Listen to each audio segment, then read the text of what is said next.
Oi, gente, tudo bem? Eu vim falar de 3 comportamentos que mostram e revelam a dependência emocional. Se você não me conhece, o meu nome é Elis, eu sou psicanalista e massoterapeuta e eu estou montando este canal para trazer consciência para as pessoas entenderem o porquê elas sentem, agem e reagem de certas formas. Então, se você gosta desse tipo de conteúdo, segue aqui meu canal, ativa o sininho para quando eu sempre postar um vídeo novo, você me acompanhar aqui nas redes sociais, tá bom? Se você quiser ir lá na minha outra rede rosa, vai lá também, o nome deve estar aqui embaixo, então é só você clicar lá no linkzinho e partir para outra rede também, que eu vou estar postando uns videozinhos lá também bem bacanas, tá bom? Muito obrigada e vamos lá, bora o conteúdo?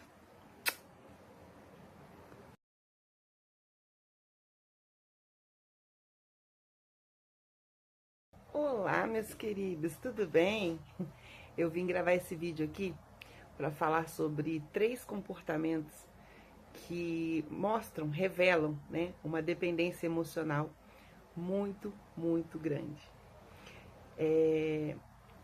Quando a gente entende que a gente desenvolve alguns padrões de comportamento referente à dependência emocional, não se, tem gente que acha que dependência emocional é você esperar uma pessoa para fazer tudo, é achar que a sua vida ela só funciona se alguém aprovar, né? Esse é um tipo de dependência emocional? Sim, correto, mas é uma dependência emocional consciente, né? Se o meu pai não me aprovar, eu não vou. Se a minha mãe não me aprovar, eu não vou. Mas às vezes o nosso pai e a nossa mãe nos aprova, mas o nosso inconsciente, ele continua nos mantendo preso em padrões de comportamentos que nos mostram que a gente tem uma dependência emocional muito, muito alta, muito grande, né? Então, o que a gente pode fazer para identificar? Essa semana eu estava conversando com uma pessoa, eu fui almoçar e aí quando eu cheguei lá não tinha mesa e tal, e aí tinha um rapaz que estava terminando o almoço dele e eu, muito abusada, né, falei, posso sentar aqui, moça? Ele, não, pode, já acabei e tal. E aí eu falei, então tá bom, eu sentei, pedi o meu almoço e sentei e fiquei aguardando ali. Enquanto eu aguardava, nós começamos a desenvolver uma conversa, ele já, parece que já sabia quem eu era, que eu trabalhava ali perto, prospectando ali no Farol, e começamos a falar sobre liberdade, sobre as coisas que realmente vale a pena nessa vida, as coisas que a gente gostaria de fazer e não fizemos. Surgiu vários assuntos. Mas o assunto que me chamou a atenção e que me prendeu muito na conversa foi que ele, apesar de ser um homem muito instruído, inteligentíssimo, você percebe, sabe conversar, sabe falar de qualquer assunto, é um cara super descolado e tal, ele é um advogado, e ele falando pra mim que o padrão de comportamento do pai dele é totalmente narcisista.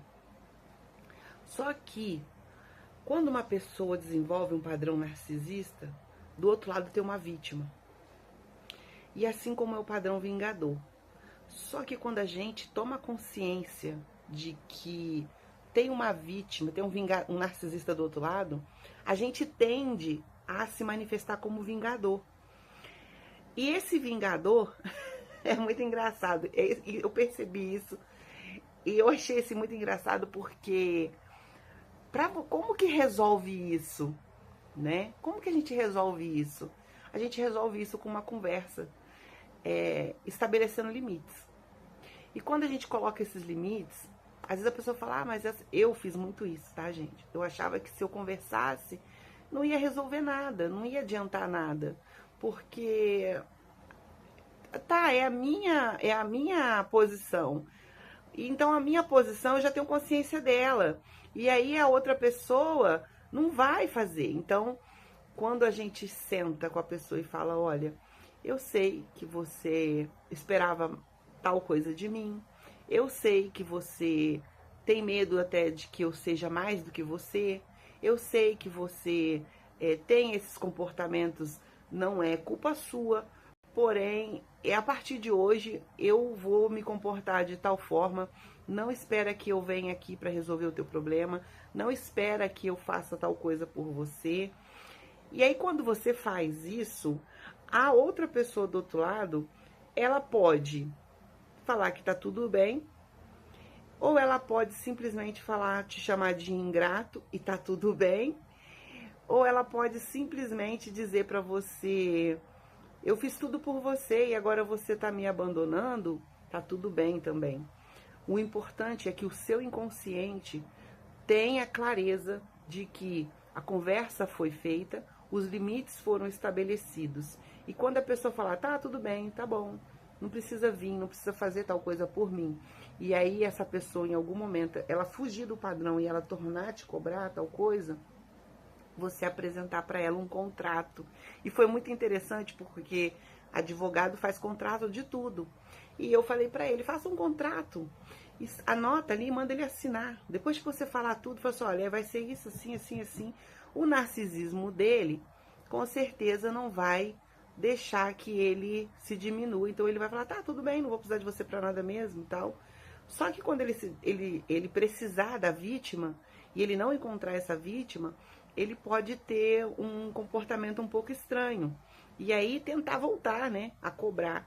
E aí quando você mostrar para ele o contrato, ele vai ter que lembrar do acordo que ele fez com você. Então não tem por que ele entrar nessa cobrança.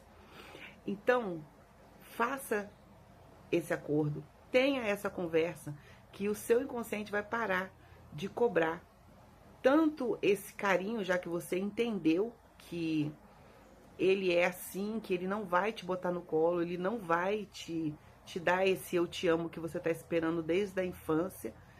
Mas faça isso para que você fique em paz. Não é para que o outro fique em paz, é para que você fique em paz. Para que você, o seu inconsciente, entenda que você realmente resolveu essa situação dentro de você e isso não vai te incomodar mais. Então as coisas vão começar a fluir para um outro caminho. Talvez os padrões se repitam, talvez você perceba. Ele falou assim, mas aí eu vou me comportar, eu já entendi tudo isso, mas eu vou continuar me comportando como o vingador por um tempo. É normal, porque você está dentro de um padrão, mas hoje você tem consciência disso e você não precisa se manter nesse padrão. Você precisa simplesmente entender e aí a tua consciência não vai te acusar mais. Eu tô me vingando do meu pai porque ele é narcisista, ele foi narcisista comigo a vida inteira. Não. Não, o teu consciente já entendeu que agora não é vingança, é postura, é clareza, é o comportamento que foi identificado e você não vai mais permitir, você hoje está cuidando da sua criança, então hoje você não vai mais permitir que ninguém vai te ferir. Então você não precisa mais daquele eu te amo, você não precisa mais desse reconhecimento que não veio. E se ele vier em algum momento, é lucro. É lucro investido. Entendeu? Então, esse é um padrão muito, muito claro, né? Que é o padrão vingador e o padrão narcisista. E o padrão de vítima. A vítima é aquela que, poxa, mas meu pai nunca fez nada por mim. O meu pai nunca me deu um eu te amo. E até quando que você vai ficar esperando esse eu te amo? Até quando que você vai ficar esperando esse colo? Até quando que você vai ficar esperando esse dia chegar? Então, diga eu te amo para você mesmo. Eu me amo. Eu me respeito. E eu não vou deixar ninguém, nem que esse alguém, hierarquicamente esteja acima de mim por algum motivo. Porque hoje eu me respeito. Gente, se vocês gostaram desse conteúdo, me segue aqui no canal, dá um like, deixa um comentário, que eu vou ficar muito feliz. Obrigada.